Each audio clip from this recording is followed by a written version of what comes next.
All good. Good afternoon, everyone. I want to welcome everybody to the Committee of the Whole meeting of Wednesday, June 19th, 2024. I want to welcome our staff and council. I want to welcome folks who are here in the gallery today and those who are watching online. So I'll call the meeting to order. We acknowledge that we're in Mi'kmaq, the ancestral and unceded territory of the Mi'kmaq people. On our agenda, 2.1 is approval of the agenda, so everyone would have had a copy of the agenda. Was there an addition, Greg? This one? Was that? No. Nope, That wasn't added? Okay. So I'd ask for a motion to approve the agenda as presented, please. Moved by Councillor Porter, seconded by Councillor McCormick. All those in favor say aye. Aye. Contrary-minded, nay. The motion is carried. Thank you. 2.2, approval of minutes. So the recommended motion is that minutes of the May 15th, 2024 regular Committee of the Whole meeting be approved as presented, please. Ask for a motion. Moved by Deputy Mayor Gilroy, seconded by Councillor Hotelling. All those in favor say aye. Aye. Contrary-minded, nay. The motion is carried. 2.3, business arising. So the business arising is going to be reviewed by our CAO, Mr. Hirt. Thank you, Your Worship. Business arising from meetings of Committee of the Whole is at page 8 in Council's package. There's just one page today, not a whole lot of items. Items from the May 15th Committee of the Whole meeting regarding a $20,000 grant from the Riverville Foundation to the River Hibbert Joggins and Area Development Association is complete, and forwarding the Council's decision to submit an application to Province Nova Scotia's Provincial Capital Assistance Program regarding a Harsborough wellfield generator is also complete. The only item that we're still carrying in the ongoing action list is the development of a draft commercial development support bylaw for first reading. That, in other words, is the tax phase-in, commercial tax phase-in bylaw, and not quite ready. So that's it, Your Worship. Happy to answer any questions. Thank you, sir. Any questions for Mr. Hirt in regards to his report?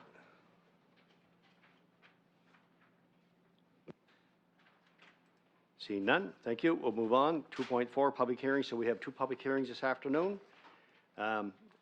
The first one is amendment to the land use bylaw Schedule A to rezone PID 251-44031 and 251-43215 Colbeck Road, Port Howe. So I will. So just before I call the public hearing to order, I just want to remind everybody the public hearing is being held according to the provisions of the Municipal Government Act, and the purpose of the public hearing is to provide the public with the opportunity to express their views on certain proposals prior to council making a final decision on the issue. So I'll now call the public hearing to order, and I'll call upon Mr. Boone to speak to the issue, please. Thank you. Thank you, Your Worship. Good afternoon, council and members of the public, staff. We're going to have a PowerPoint to do an overview on this particular application. So just a reminder that in your package, there's just a cover memo. We utilized the first reading report with all of the background, which was part of your package in advance of Committee of the Whole. And the hearing is meant to provide the information in a formal and more detailed setting. And it still will require coming back to council for second reading, which would happen at a future date. So as His Worship mentioned, this is a rezoning application. So the PIDs that have been read into record to rezone. Next, thanks. Thank you, Peter. So this particular property fronts on the Colbeck Road, has frontage on the portions of the River Phillip, but technically it's part of Eel Creek. These two parcels are zoned agricultural, and we've had a few applications, Your Worship, that's been through council, similar circumstances where we have a lot of land that was zoned agricultural during the original planning documents, and it was based on the fact that there was limited land use inventory that could be obtained at the time. So to keep the project from being monolithic, I guess is the word, a lot of properties were zoned agricultural based on the fact that they were in very good areas for soil conditions that would support farming and agriculture. This particular property is well treed. It's probably has not been farmed in more than a generation. I have been to the site along with our planner, Kira, who's here with us today. And so this project and this proposal meets within planning policy and within particular land uses that make sense. So the idea is to zone this from agricultural, the AG zone, to commercial recreation. The proponent and the owner of the land wants to look at doing fixed overnight accommodations, so wants to start small and the proposal would allow that to happen. Under the agricultural zone, fixed roof overnight accommodations, essentially chalets, would not be permitted, straightforward use here. Next slide, Peter, please. So these are just some shots from the location. I put our CAO to work. He'll put up that sign, so I don't have to give him credit to swinging a hammer. So, but what we do now with all of our applications, we put a planning notice on the site so the residents know, not just from what's advertised in the council package or what we put in the newspaper and we put on our website. We like to put the planning notices on the site so folks that are in the neighborhood can see that. But this just gives you a general view of the area. It's heavily treated, as you can see. This is the initial access road that's put into the site for the purpose of putting power. But if you look to the on the right of your screen, the actual driveway into this development will be just slightly further up the hill because it needs to meet stopping site distances for the Department of Transportation, now Public Works. So just want to give you a little idea of the character of the neighborhood. Nearest neighbors are quite some distance away. So I see this as an area where the proponent, what I said, the planner, Kira and I met on site with them. They're looking to keep in this fairly treed, fairly private as far as the development goes. Next slide, please, Peter. So if you look at the plans, thank you. So this is a survey plan. So there's been some lots surveyed out of this property already, preparing for a number of opportunities. One is the proponent wishes to build a house. You can see on the sketch to the left, but the upper part, you can see there's a lot that was created up along Eel Creek. That's where they'd like to build their own home, and they would keep it on a separate lot.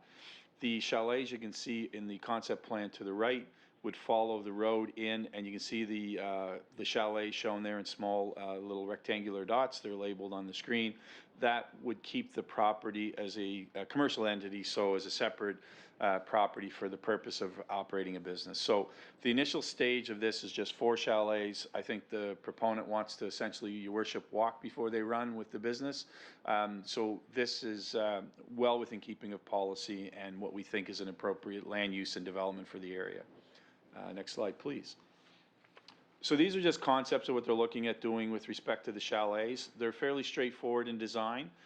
These may change as they get into construction and development, but these are actually engineered and architecturally drawn schematics, so they would still go through the building permit process in the future. Just wanted to give you an idea of the flavor. If these are kind of traditional chalet developments, they'd be looking at putting them on piles or on a frost wall, and looking at initially using them seasonally, but they will be built to be year-round. Next slide, please. So with respect to looking at policy and how we get to today, financial implications, there's none specific to the proposal because it would be a private development. Long-term, of course, we could see potential tax revenue. No specific environmental implications. The only thing I note in these kind of applications is that we do have setbacks and buffer zones from watercourses, not just from our coastal areas, but also from any watercourse. The developer is well versed with that. They're looking at doing something that really blends into the environment, so they understand that setbacks and buffers from both properties and from the watercourse would be required. Community engagement under the new proposal here. One little change to this: the Municipal Government Act has since been amended. So we advertise on our website on the 5th of June, so in advance of this public hearing, 2 weeks out. And then we also still placed an ad in the newspaper 1 week out. So we met all the requirements as far as advertisement, Your Worship, for the Municipal Government Act. It's just given the municipalities more flexibility now where you can utilize your website to advertise public hearings. As folks know, we have a little bit of a challenge where we don't have a regional paper. We have a regional paper, but not a local paper, and for some time it's just been a weekly. So this is advantageous to both applicants and to council and to residents that this process can now be there. So just in conclusion, no motions required at this point. I just wanted to present the project in detail. I don't believe the proponent's been able to join us today.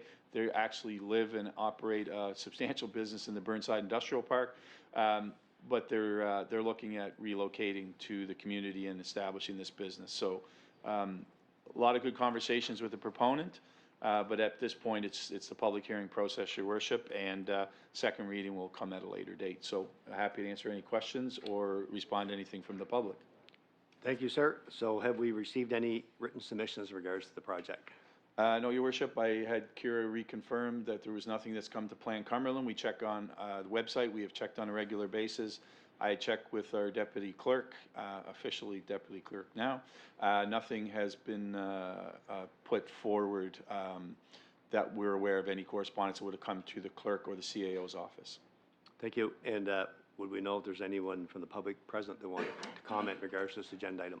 Yeah. I had no direct reach out to myself, Your Worship, but you can ask the question, obviously. Yep. I don't see any. So, and were there any additional comments from the applicant themselves since the process started for our council? Yeah. It seems like a deep commitment to the project, Your Worship, as I mentioned quickly in the presentation. I think they see it as a phased development over time. So as I said, you know, kind of start with the 4 chalets. The key was to get the rezoning in place. They have invested a fair bit of money on an access road already, but that didn't require any zoning to be in place. They are working with Nova Scotia Power, but obviously they don't want to undertake the power installation until the rezoning is in place. And they work with the Department of Transportation, now Public Works, sorry, to ensure that the access would hit the requirements for eventually a commercial operation. So I think a very committed developer on this, again, phased in over time. Thank you. Finally, are there any additional questions from any councillors for Mr. Boone in regards to this agenda item? Seeing none, I'll now close the public hearing. Thank you, sir, for that. You're welcome.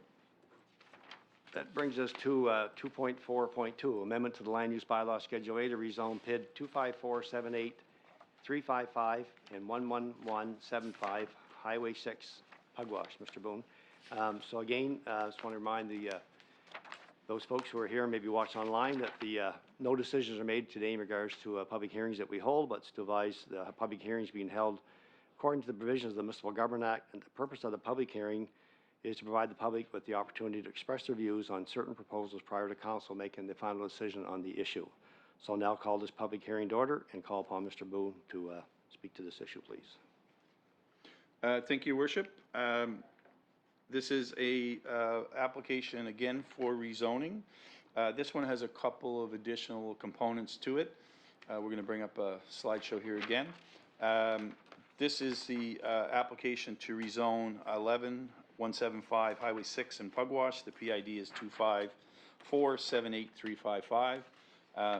Your Worship, just for information, the applicant is here, Mr. Mundell, and as part of the process of preparing this application, I've had several conversations with Mr. Mundell.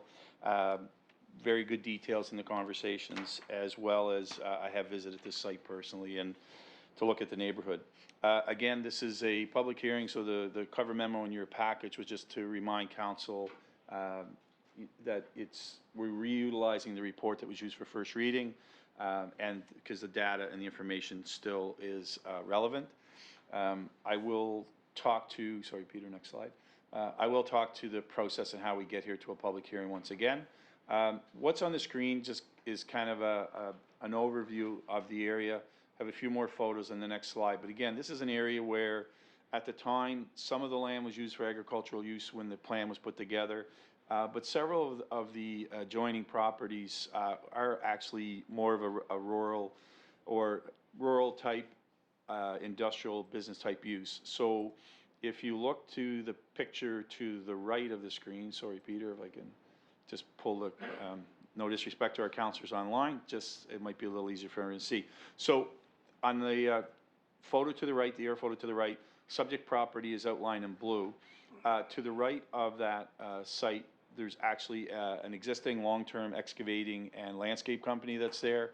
To the left of the site, there is a contractor who's been in the concrete business for quite some time. So, and then across the street, there is a, I believe it's called Gord's Trucking. It's a truck repair shop right on the corner on the opposite side. So this area, and not far from this area, also has Crossroads Cycle, both their retail shop and their manufacturing shop, which does a lot of new housing development, as the council members are aware. And the center is just a simple schematic of what Mr. Mundell's going to do in respect to putting a facility in place.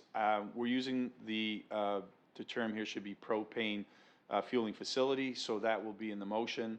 At this point, Mr. Mundell's moving a long-term business that has been in the Pugwash area for, I would say, generations. I know for at least a generation, and moving it to a more accessible and probably more appropriate commercial and industrial type area. Next slide, Peter, please. So just a little bit more pictures to kind of show the neighborhood does have some businesses, industrial type businesses that are in place.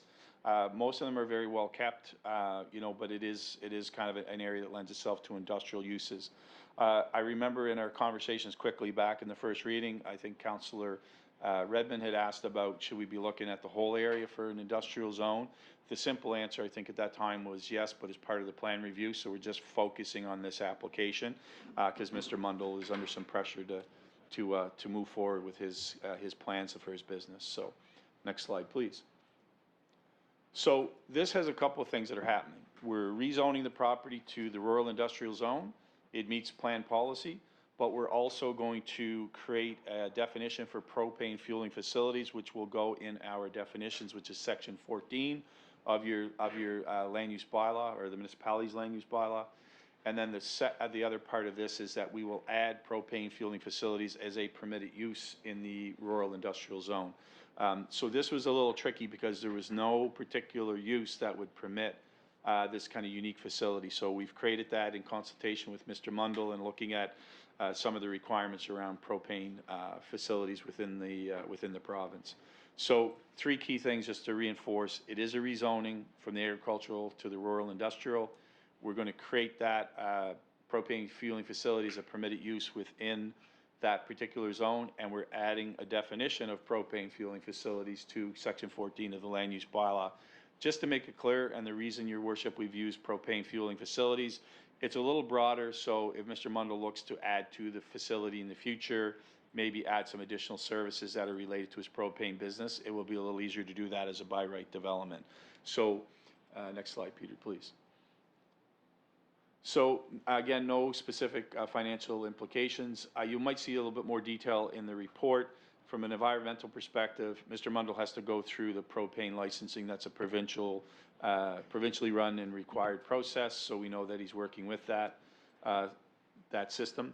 Again, for public hearings, we placed the ad for this hearing on our website on June 5th, again, in keeping with the new Municipal Government Act requirements and guidance, and we used a locally circulated newspaper, The Casket, to advertise this publicly on June 12th. It was in the newspaper 1 week in advance of this meeting. Again, no motions to bring forward today, and just again, your worship, Mr. Mundell is here should you wish him to speak to the proposal, and I will be open for any questions.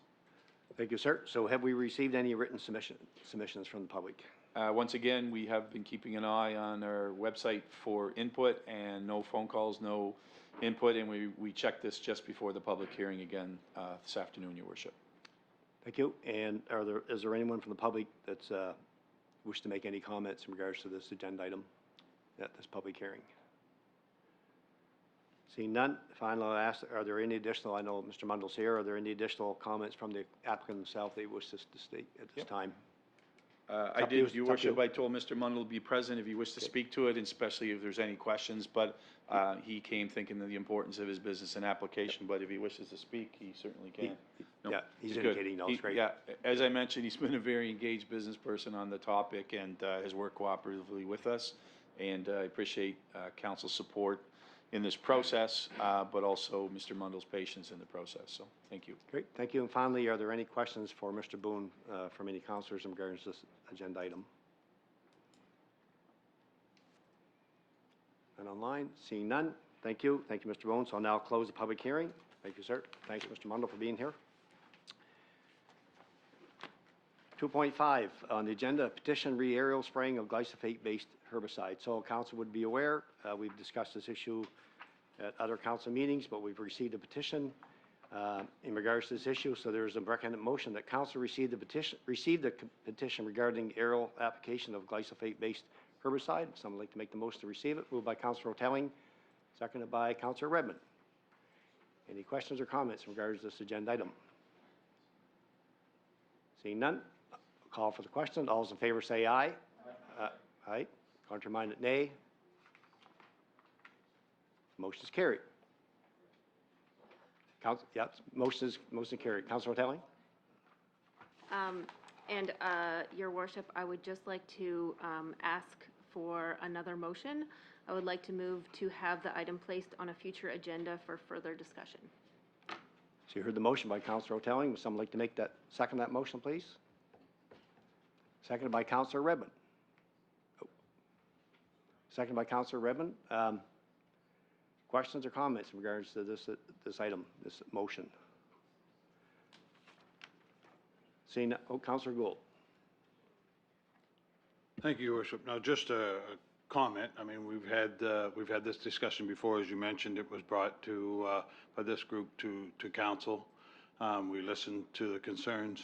We brought someone forward from the other side to ask for the opportunity to ask some questions to see about the other side. We didn't get they didn't have all the answers for us, so we waited another month and got someone else to come in and speak, and we voted on it. So I'm not sure if, I don't see anything new in the development here, so I'm just not sure why we would bring it forward for another discussion. So I'll be voting against it today. Thank you. Thank you, Councilor Gould. Any other comments or questions in regards to this agenda item, Seeing none, I'm going to call for the question. Before I do, I'm going to say that we have discussed this before, and the council's been divided on this, so rather than call for, I'm going to ask for a raise of hands for those who vote for or against this motion. So first of all, those in favor of the motion, please raise your hand, please. 2. Those opposed to the motion, raise their hand. Thank you. Motion is defeated. Thank you. Number 3 on our agenda, organizational policy bylaw items. 3.1, illegal dumping policy. Mr. Cole, please.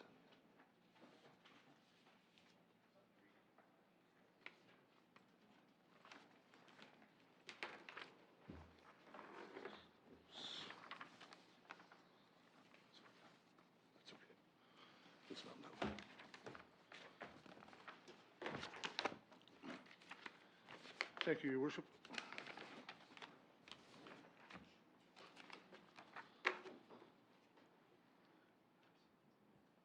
Yes, go ahead, please. Thank you. Thank you, Your Worship. The recommended motion is that council refer the draft illegal dumping policy to the June 26th regular council meeting for approval. The material on this, Your Worship, is at page 52 of the council materials. By way of background, the solid waste bylaw regulates the management of solid waste in the municipality and provides provisions prohibiting the deposit of solid waste in places other than approved facilities. It also allows bylaw officers to enter land to investigate illegal dumping and has enforcement provisions that relate to fines and so forth. This proposed policy is intended to work hand in hand with the existing solid waste bylaw. There is currently no policy regarding illegal dumping in the municipality. So the policy sets out the procedure for investigating illegal dump sites, and a number of other jurisdictions were canvassed as to how they deal with these issues. The common theme among all jurisdictions is that bylaw officers or solid waste administrators in jurisdictions that have that position, they investigate the dump sites, attempt to identify the person or persons responsible for the illegal dumping, and then pursue that person for remedies, either as a cleanup or fines or so forth. If the illegal dumping occurs on municipal property and a person responsible cannot be identified, then the municipality would undertake the cleanup.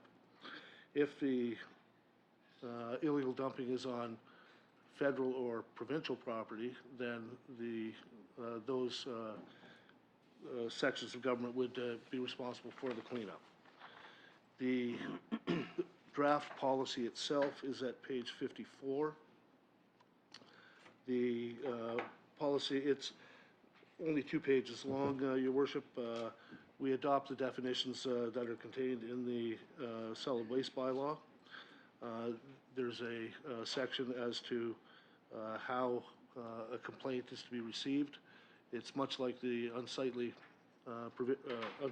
bylaw or unsightly sections of the Municipal Government Act. It's complaint-driven. Section 3 requires that a complaint be made in writing. And then Section 4 details the nature of the investigation. And if evidence is obtained identifying a person responsible, then that person is pursued for remedies. And if the person responsible cannot be identified, then the property owner is ultimately responsible for cleaning up their property.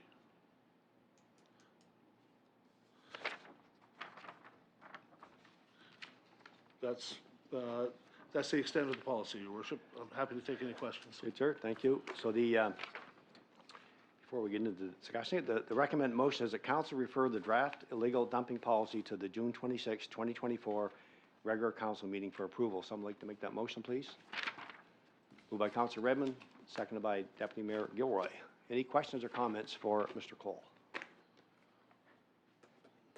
Councilor Gould, please. Thank you, Your Worship. Yeah, so just, so this is completely new policy that we've never had a policy on illegal dumping before? That's correct. We have a bylaw on illegal dumping, Right. but not a Not a policy. And the terms of this policy reflect the provisions of the solid waste bylaw, which contains the illegal dumping sections. So if I have a piece of property on a back road and someone dumps a bunch of stuff there, I'm going to be responsible to clean it up unless we can prove who did it. That's correct. Okay, Okay, Councilor Gould? yeah, thank you. Thank you. Any other questions or comments? I have one, Mr. Cole. So under number 3, a complaint regarding illegal dumping must be, regarding illegal dumping must be made in writing. Complaint must contain the following. There's criteria there that has to be met. So is it similar to our unsightly property where they can go online and actually fill the application out online and submit it? Or they actually physically have this in hand, print it off, sign it, and submit it? Yes, They can do it online. they can do it online or by email.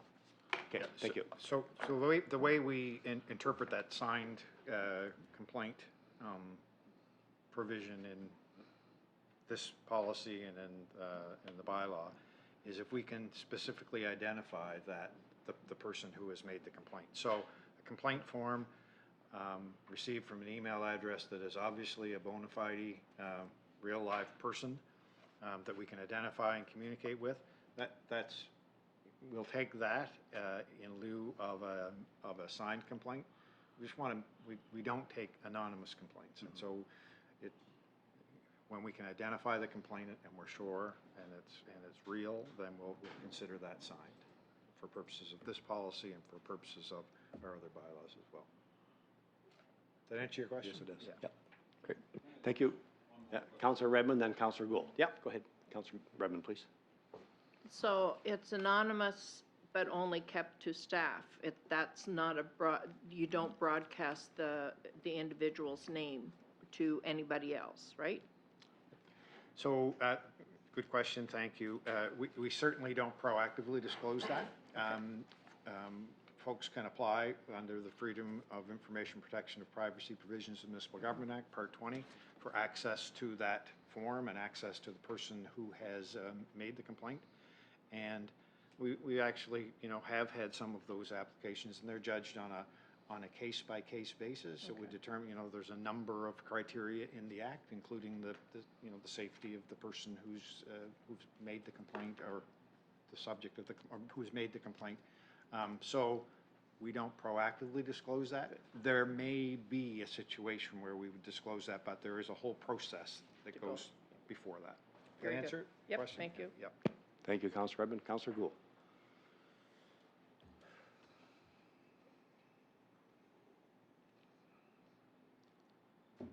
Thank you, Your Worship. So just back to my other question. So before this policy, if I had a property and someone did a dumping and I reported it, illegal dumping on my property, what would happen today, like if we did this today? The same thing, Your Worship. The solid waste bylaw requires people to not allow solid waste to accumulate on their property. Okay. Thank you. Councilor McCormick. Thank you, Worship. Now, there is a charge for illegal dumping. So if we catch somebody that's illegal that has done this, who does the charges? Does the municipality? Does the RCMP? Like, who presses those charges? There's provisions in section 34 of the solid waste bylaw that allows for fines to be issued by the municipality. There's also the Department of Environment can issue fines. So has this been always done, or is this something that we're going to do now? Like, there's been a lot of illegal dumping sites, so Yes. has charges been laid? Like, Not since I've started. okay. In the past, I have no idea, but the intent now is to be far more proactive in pursuing these things. Thank you. Good to hear. Okay, Councilor McCormick. Thank you. Greg? Yeah, thank you, Your Worship. Just to add to that conversation, the intent of bringing forward this policy was to define the level of service. We believe the level of service to be somewhat in the gray. I think in some cases, there probably was an expectation or an assumption that the municipality was responsible for every cleanup of every illegal dump site across the municipality. And of course, that's pretty resource rich, and we don't have the ability to do that, so we wanted to define that in policy and make sure that everybody understood going forward. That was the intention of it. Okay, any other questions for Mr. Cole in regards to this agenda item? Seeing none, I will call for the question. All those in favor say aye. Aye. Contrary minded, nay. Motion is carried. Thank you, folks. Thank you, Mr. Cole. That brings us down to number 4 on the agenda, business issues. So 4.1, request for well for drinking water in River Hibbert and Joggins area. Councilor Porter. Yes, Your Worship. At a recent Development Association meeting, it was brought up by several citizens that it'd be nice to have a well for suitable drinking water in the area. At the present time, people that require good drinking water have to run to the Trider Road in Napan or to Harrison's in Napan to get it, and they'd just like to know if possible that the county will look into putting a well in the River Hibbert Joggins area so that they could access it closer. Thank you. So would you like to read that recommended motion? It's your motion, so. Yes. That council refer the draft, where am I? The staff created a report on the issue of a well for drinking water in River Hibbert and Joggins area, and that it be brought to a future meeting of the Committee of the Whole. Someone like to second that, please? Second by Deputy Mayor Gilroy. Any questions or comments in regards to this agenda item? Just a comment Go before, ahead, please. Yep. if I could. Go No. ahead with the council. No, I just watching, because sometimes it's a bit slow.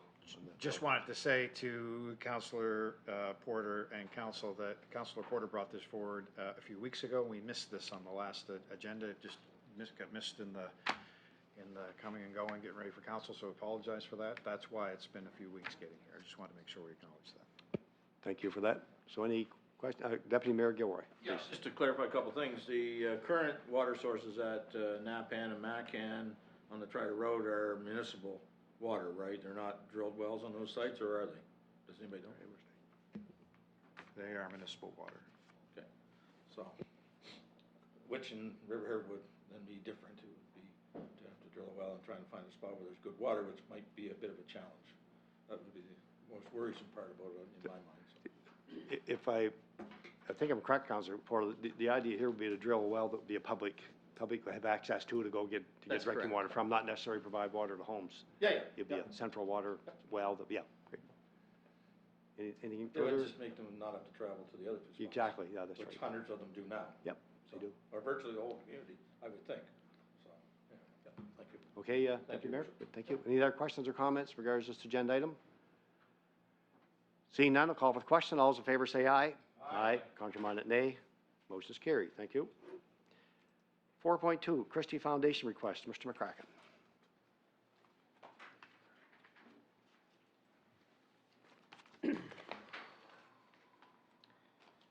Thank you, Worship. As you know we get requests like these from time to time. A request was received from the Christie Foundation for the municipality to receive and disperse money on their behalf to the Heritage Models Association. The municipality received correspondence from the foundation, who has initiated and approved trustee recognition grants whereby each trustee can designate a charity to receive up to $2,000 or $1,000 to 2 different charities. The recipient organization is informed of this donation and is issued by the Christie Foundation to honor and recognize the trustees' volunteer efforts for the foundation. They have one designated grant requested for the Heritage Models Association, River Hibbert, in the amount of $1,000. This has already been approved by their board, conditional on our approval to facilitate the grant. And there's as I mentioned, we've accepted donations of this nature in the past and provided receipts to the donor and dispersed the funds upon request. And there's a recommended motion there in your package. Thank you, sir. So the recommended motion is that the request to receive up to $1,000 from the Christie Community Foundation, disperse the funds to Heritage Model Association be forwarded to the June 26, 2024 council agenda for consideration. Someone like to make that motion? Moved by Councilor Porter, seconded by Councilor Gould. Any questions or comments in regards to this agenda item? Seeing none, call for the question. All those in favor say aye. Aye. Aren't you minded nay? Motion is carried. Thank you. 4.3, River Phillip Foundation request. Mr. McCracken. Thank you, Worship. Similar request was received from the Spring Hill Centennial Golf Club for the municipality to receive money on their behalf from the River Phillip Foundation. Similarly, the municipality is able to accept the funds and then disperse them to the association, in this case the golf club, and then provide the foundation with charitable donation receipt. As mentioned, the municipality has accepted donations of this nature in the past, and there's a recommended motion in your package. Thank you, As well sir. as correspondence, excuse me, Your Worship. Yeah, no, that's great. Thank you very much. So the recommended motion is that the request by the Centennial Golf Club for the municipality to receive up to $20,000 from the River Phillip Foundation and disperse those funds to the Centennial Golf Club be forwarded to the June 26, 2024 regular council meeting for consideration. Someone like to make that motion, please? Moved by Councilor Joseph, seconded by Councilor McCormick. Questions or comments for Mr. McCracken in regards to this agenda item? Seeing none, call for the question. All those in favor say aye. Aye. Contrary minded, nay. Motion is carried. Thank you, sir. That brings us down to external reports and committee minutes. 5.1, Solid Waste Monthly Report. It's in your package for your information. I don't think anybody's speaking to that, are they? No? Number 6, Internal Update Reports, Committee Minutes. So 6.1, Administration Department Monthly Report. Mr. McCracken. Thank you, Worship. Just some highlights from the administration departments. Recruitment has been going well, very successful. Happy to have Kendall Spence on board as the manager of fire services. We've also hired customer service representatives, both in Spring Hill and a term position in Upper Nepean. We also congratulate Amanda Kinnear, who is our new deputy clerk in her new position. Yeah. She's blushing over there. So recruitment's going well. We also are busy in finalizing our summer recreation positions as well, which is going fairly smooth as well. We're currently recruiting for an executive assistant, so if you know anybody who's go-getter with that type of background, send them our way. Other things in HR, as you know, we're looking at, we've had some employee engagement meetings on the pension transfer. We also have had some career fairs, attended some career fairs, and we've got a preliminary report on our revitalizing and revamping our safety program, but still waiting on a final gap analysis for that. Communications, plenty of proclamations last month, heart failure awareness, mental health, Gaelic month, Access Awareness Week. One important thing happening in communications, we have our Voyant Alert public broadcast system, so we encourage you to download that to your phone. So I think you should have received an email from Daryl on how to do that, and it will send out a variety of alerts. It can be everything from an emergency alert down to a community recreation event, to an upcoming council meeting, and so on and so forth. So we're trying to put that in our toolbox for communications out to the public. And finally, a couple things, IT, lots of action IT. We've had 151 cases or I guess tickets in the last month, which is a lot. It continues to go up. I think we were perhaps underreporting that in previous months. We now have a better ticketing and reporting system, and so that's a lot. But we're doing well with our two staff are doing great in that respect. And in community development, number of things happening there. Just draw your attention to Access Awareness Week, which happened in May 26th to June 1st. We are planning a Truth and Reconciliation Day event as well. And we're creating some training for accessible information and communications for staff. And we've been offered some fruit trees and bushes, berry bushes to plant at various locations in the municipality for public consumption once the fruit is ready. So we have some bushes at the, I believe some berry bushes down at the community gardens in Spring Hill. And we're looking at Pugwash area, the Parsboro Playground area for some fruit tree planting. But I think that's to be determined, I believe, still. So, but some interesting developments there in terms of food security. Any questions? Any questions for Mr. McCracken in regards to his report? Councillor Hotelling. Thank you, Your Worship. I was just wondering if there was any update on the opening of the municipal office in the Pugwash Library. Sure. I think Greg, and probably he's been more in tune with this than I have, so I'll pass it over to our CAO, Mr. Harrett. Sure. The physical fit up of the office space is done. We need to work through what the service is going to look like and how many days a week and that sort of thing. We aren't ready to do that. We do have we have hired additional staff, the floater person, administrative basis that will staff that office and some others on a part-time sort of basis. We think that the likely implementation date is late summer, probably early September. Doing it before that creates a bit of a challenge for us as we work through vacation periods, and this is primarily finance staff that would staff it. So we, first with the budget, and we're still working on year end and then vacation. So we think early September is what we're aiming for. So we're anxious to get it going. It looks great, and so contrary to public speculation, it's not the office for the counselor for District 3, unfortunately, counselor. But we are looking forward to getting a staff member in there and at least being able to provide some level of service. So looks like Labor Day-ish. Thank you. You're welcome. Okay, Councillor Hotelling? Okay, great. Any other questions for Mr. McCracken? Your comments? Seeing none, thank you, sir, for your report. Appreciate all that work. Thank you. 6.2, Development and Planning Department Monthly Report. Mr. Boone.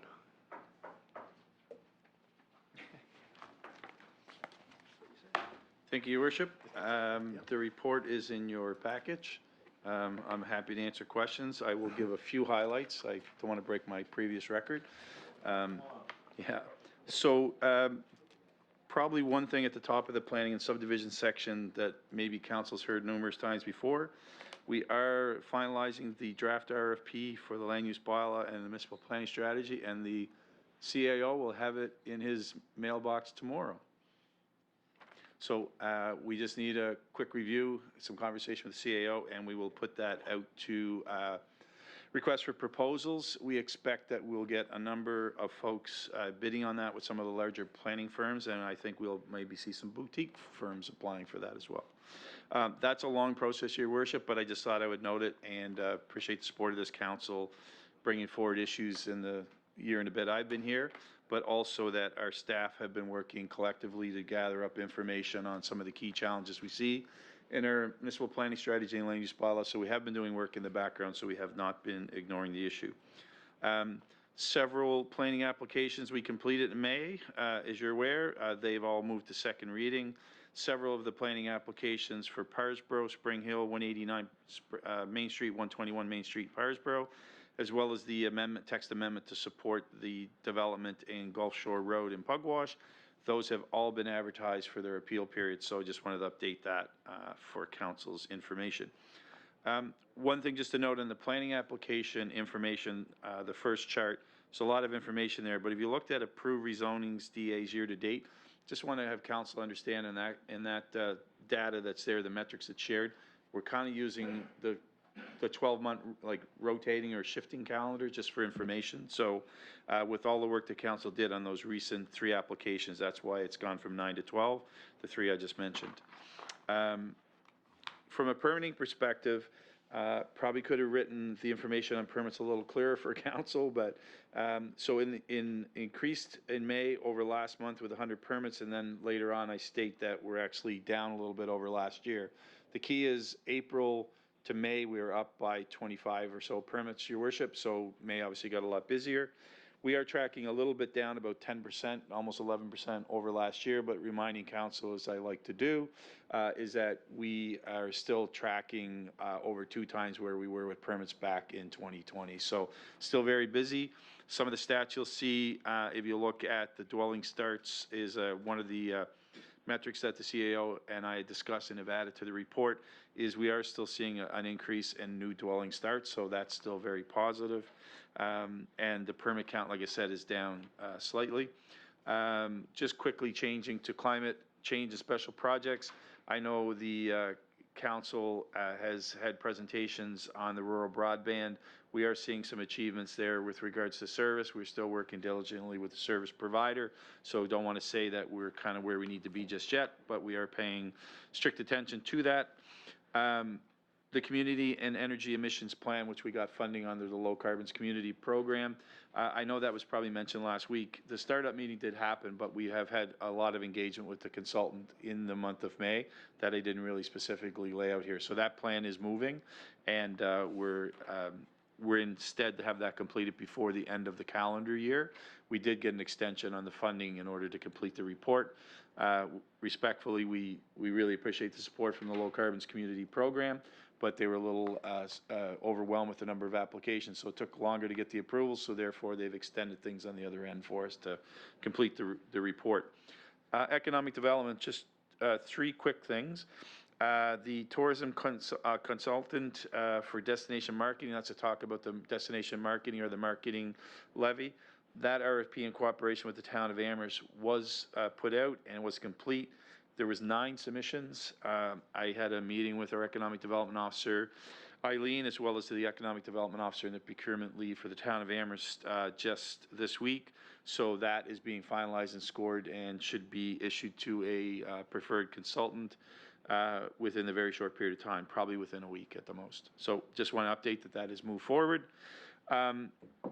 A good news story is our economic development officer applied for a funding program under Tourism Nova Scotia. It's called Compelling Tourism Marketing, Community Marketing Initiatives. We successfully were approved. We're starting with one to help support some of the stuff that's happening in and around some of the geopark businesses within our southern shore. So, and respectfully, that's one application at a time. Our plan is to file for a similar application for the North Shore. So, and I've had conversations with our economic development folks to do that. So what it essentially means, Your Worship, is they will hire and coordinate with us to get new video, photography, including drone work done for all of the South Shore, the Fundy Shore, and the Fundy Shore for Councillor Porter's benefit starts at the county line with Colchester, but it goes right up to River Herbert-Joggin. So we will get information for all of those communities. And the other thing that was in the package, which was, I think there was a reach out from Councillor Hotelling, is bioeconomy development opportunities, very new, but it's something that we're exploring, and I've consulted with the CAO on it. In essence, it's an opportunity to create it's a scoring rating that happens through a process, and it essentially prepares a particular industry, in this case forestry, to be open to companies that are looking for an area that has a certification to potentially bring businesses to that are related to forestry industry, but connected to the forestry industry in a bio or a green type project or energy project. So very early days. I put it in the report. I'm probably a little bit, maybe a little bit excited to have it there. Just wanted to make sure council is aware it's a bit of a long-term opportunity. So, and just quickly to finish, our economic development officer, Eileen, as you know, is a force of nature. I say before, it's hard to keep up to her. She tested something very simple. We were looking at some advertising programs. She tested something very simple because the advertising campaigns we've done in the past, we haven't been really happy with the return. She used $35 US to do Facebook ads that targeted what we have to offer through Explore Cumberland. She targeted Ontario, Quebec, where a lot of our tourists come, and the northeastern United States. And we received with that $35 investment, if you follow how these things work, and I'm a technosaur, but understand a little bit, we got over 11,500 impressions, which means people saw it. We had 222 link clicks, which means people clicked on the video that was attached to it. 2,000 website views to Explore Cumberland's website, which is our tourism website, which is an increase of 39% over previous months.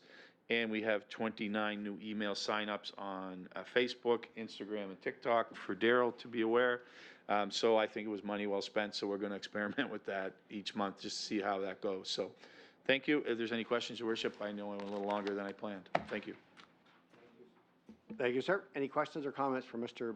Boone in regards to his report?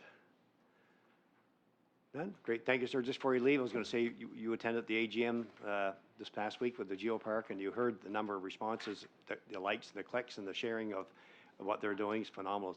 It's in the hundreds of thousands. It's amazing, eh? So, and that's anyway, what Eileen, Your Worship, back to you, is trying to do with our website and keeping that connection with the Geoparks folks, which he's been doing a great job working with Devin and the team there in Colchester, is to keep that connection, and small spend is showing big results. So we're going to keep on that vein. So the only thing I did mention in the report, which the AGM for the connectors tonight, I know some members of council are attending, so that's the next one. Thank you. Thank you, sir, and thanks very much to you and all your staff for the great work. Appreciate Cheers. it. Thank Thank you. 6.3, Finance Department Monthly Report. Ms. Hurdle, Director of Finance.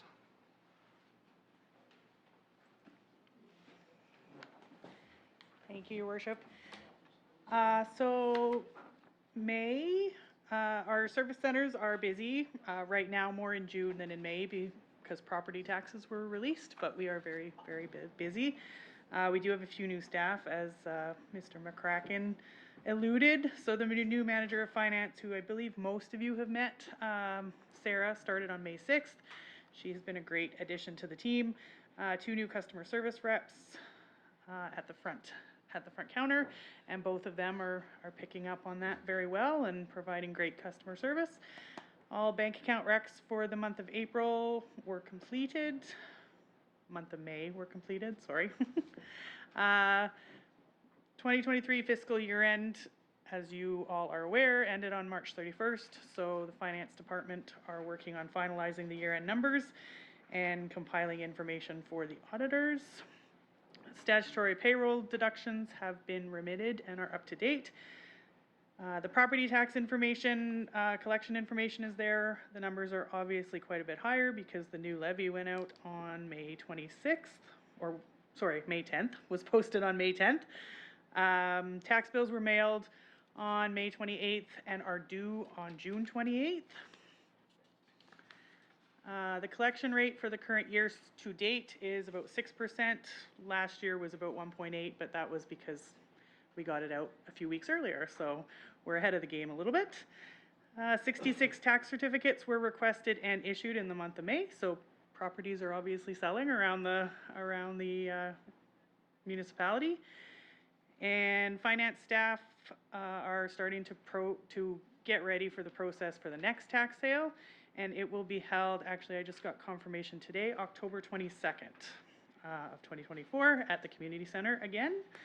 And outstanding water as of May 31st was about $60,000. Last year, this time it was about 120, so that's good. Thank you very much. Any questions for Ms. Hurdle in regards to her report? Seeing none, again, thank you so much, and thanks to your staff for all the great work you do. Thank you, Amy. 6.4, Protective Services Department Monthly Report. Mr. Cole.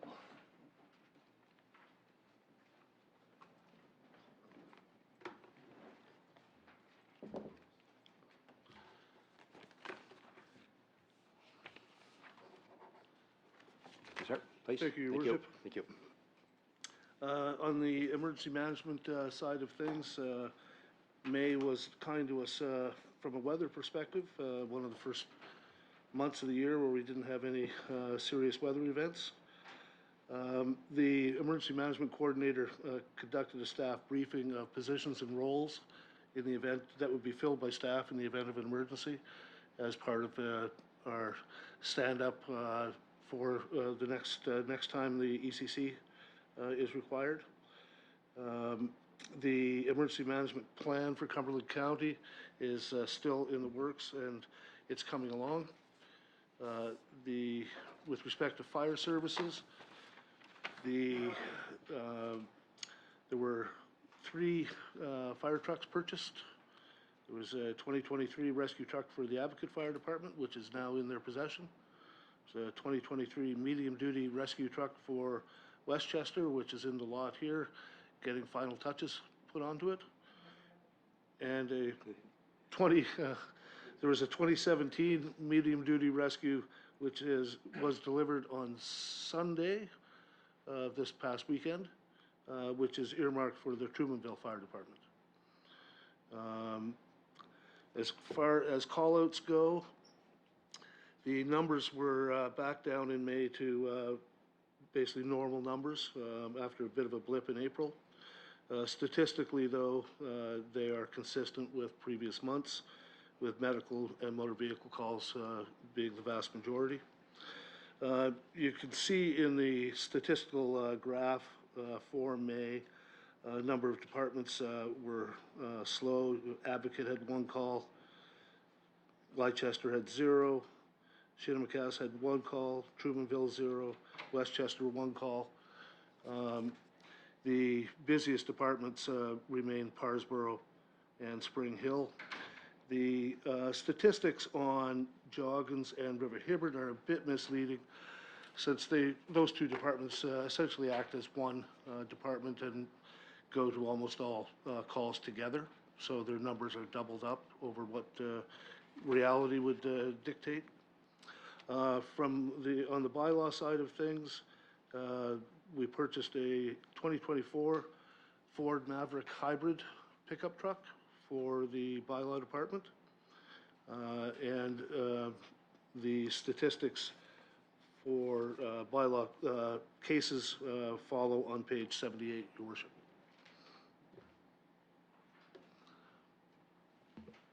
Thank you, Mr. Cole. Any questions or comments, Mr. Cole? I was going to, were you going to mention about Pugwash tomorrow? What's happening in Pugwash tomorrow? Pugwash? Sorry. Demolition. Yes.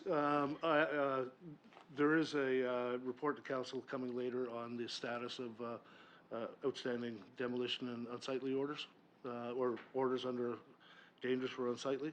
The demolition at 89 Water Street is scheduled for tomorrow morning. And there's every indication it's going to proceed as scheduled. Thank you. Councilor O'Talley, did you have a question or comment? Thank you, Your Worship. I was just wondering about an update on the fire truck for Pugwash. Your Worship? Yep, please. There have been a number of discussions with the Pugwash Fire Department regarding a fire truck. They were on the list for a new pumper tanker. The types of pumper tankers that were available and recommended by the municipality were not embraced by the Pugwash Fire Department. And we then looked at, instead of a pumper tanker, possibly replacing their aging rescue. But at the end of the day, the fire departments don't get to determine what type of truck they get. That's a municipality's decision. And although we try to accommodate what the fire department wants and needs, it's not their call as to what they get. So short answer, Your Worship, is They're still on the list for a truck. We're trying to work through the type of truck that would be most suitable for them at this time. But we haven't got there yet. We're also getting low on budget money for trucks. So it is very likely that unless we find a good used truck, Pugwash will be waiting until next budget for their truck. Councilor Telling? Thank you. Okay. Good. Any other questions or comments for Mr. Cole?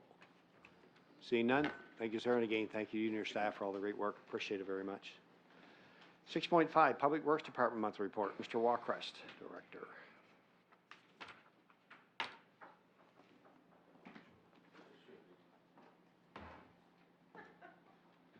Thank you, Your Worship. Things starting to get a little busier in the capital projects world as we move into the summer construction season. Staff in Spring Hill and Parsons were both preparing for the capital paving program throughout the month of May, getting lead service laterals dug up that are in the project areas, as well as starting to dig out subsurface deficiencies and things like that, so that the overlays last longer and we get more use out of them. You'll probably get more details and some lovely photos in my June report, but the capital paving has been mostly completed in Parsboro and then moving to the community of Spring Hill in early July. We have issued some tenders in the month of May for the rolled-off dumpsters that will be provided at C&D transfer stations, as well as the Princess Street road improvements, which has been already awarded by council, and that project has started. More photos and all that coming in your next update. As well, a picnic area was at the Lamb Cabin Park, constructed by Race Construction. That was put in place before the opening of that facility, but provide some overhead cover for the accessible picnic tables in that facility. There's also a list of some of the activities the Public Works crews have gotten up to in the month of May, and happy to take any questions from council, Your Worship. Thank you, sir. Any questions or comments for Mr. Walkrest in regards to his report? Councilor McCormick. Thank you, Your Worship. I just have one thing to say, is that I want to thank the CEO, the Deputy CEO, Justin, Public Works, Ally and her crew for all the work that you did with the Lamp Cabin Memorial Park. For Justin getting down that morning and picking up cigarette butts, and Fred actually painting the little knobs that are on the signs up at the municipality building. I just thank you and really appreciate it for all the work that you've done over the last year and a half on that project with us. Your Worship. Sure. You're welcome. Any other questions? Councilor Redmond, then Councilor O'Telly. Thank you, Councilor McCormick. I just want to say that was well said, April, and it's a beautiful, okay, Angel. Okay. It's what, 10 after 5, I'm hungry.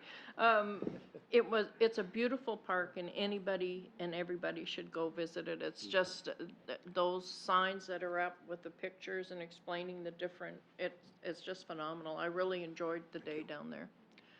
Thank you, Councilor Redmond, for attending. April Gilbert. Yeah, thanks, Councilor Redmond, for attending that day. It meant a lot to the community. Any other, Councilor O'Telly, sorry, next. Thank you, Your Worship. Just asking for an update on the signage for the reuse centers at the transfer stations. Your Worship. Walkrest, yep, please. Thank you. We are a bit behind on that, but have had discussions with CAO Harrod, and I'm working on some drafts and get them to our people that can make them look legible to the public, so they can get those posted up to help inform the public on how to use those facilities. Thank you.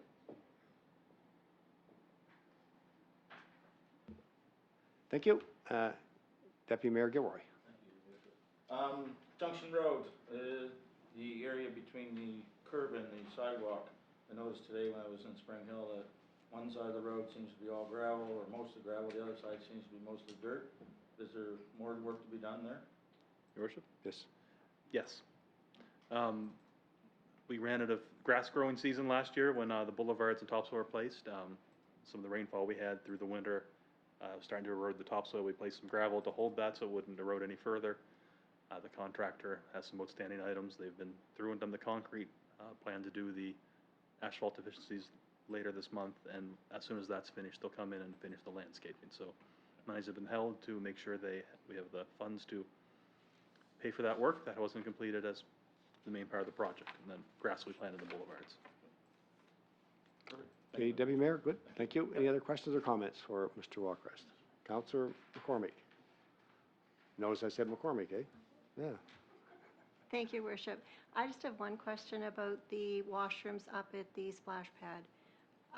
Just wondering when those are to be opened, and is there actually cameras that are on site at that premises? Mr. Walkrest? Perhaps I'll defer that to Yeah. Director so- McCormick. That'd be under her responsibility, open the, Okay, thank you. thank you. Okay, any other questions or comments for Mr. Walkrest?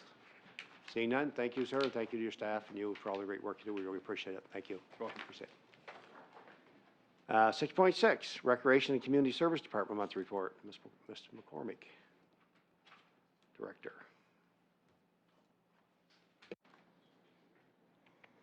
Thank you, Your Worship. Welcome back. Thank you. Yeah. It's good to be back. Included in your package is the monthly report for Recreation Community Services. I'll just begin with our summer programming. The registration for 2024 summer programming opened on June 10th, and our staff received hundreds of applications for our various programs. As of today, Spring Hill and Parsboro day camps are full. Pugwash is close to reaching capacity. There's been a lot of registrants in the Timbit soccer and our T-ball programs, and in our pre-K camps, which is new this year. Space is still available in some of our mini day camps, particularly in Northport, Wentworth, and Wallace. So if counselors are aware of any residents in those areas that are looking to partake in the summer day camps, we encourage them to register, and you can register online on our website. We also had a really good start to our camping season this year at Glooskap Campgrounds. The weather's been really cooperative. Compared to last May, we've seen an increase in our short-term rentals for the sites, and we've also increased our seasonal sites by 3. So we really hope to see an increase in this rental throughout the rest of the season. And I'm happy to answer any questions. Thank you. Any questions or comments for Ally in regards to the report? Councilor McCormick?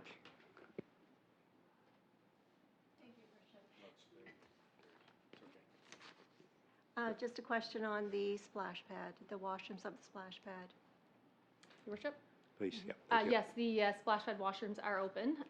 And in terms of the cameras, we're still working with the company to get them hooked up, but we have them installed. It's just a matter of working through to get training for the software to access them.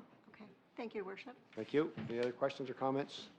Seeing none, so Ally, just to, so it will understand, so that's part of the pilot that the council approved for those cameras throughout the municipality, correct?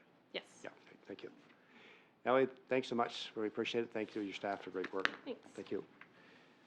Folks, that brings us down to information items. So 7.1 is contracts awarded by the CAO. There's information in your package for that. And there's 7.2 is status of dangerous unsightly orders. Those are information items for you. If you have any questions for either one of these gentlemen in regards to those agenda items, we can take those. Were you going to speak to that, Mr. Cole? Well, you don't need to. just going to open up for any questions from council in regards to those 2 items, but seeing none, I guess you're off the hook. Great. Thank you, folks. That brings us to the end of our agenda. I'd ask for a motion to adjourn, please. Moved by Deputy Mayor Gilroy. Just remember, folks, we're going to reconvene in a special meeting here in about 2 minutes. 5 minutes? 5 minutes? 5:30 was the advertised time. Oh, we have 5, oh, sorry, 15 minutes. That's what I meant. I just wanted to see if they were paying attention. 15 minutes, 5:30. Thank you.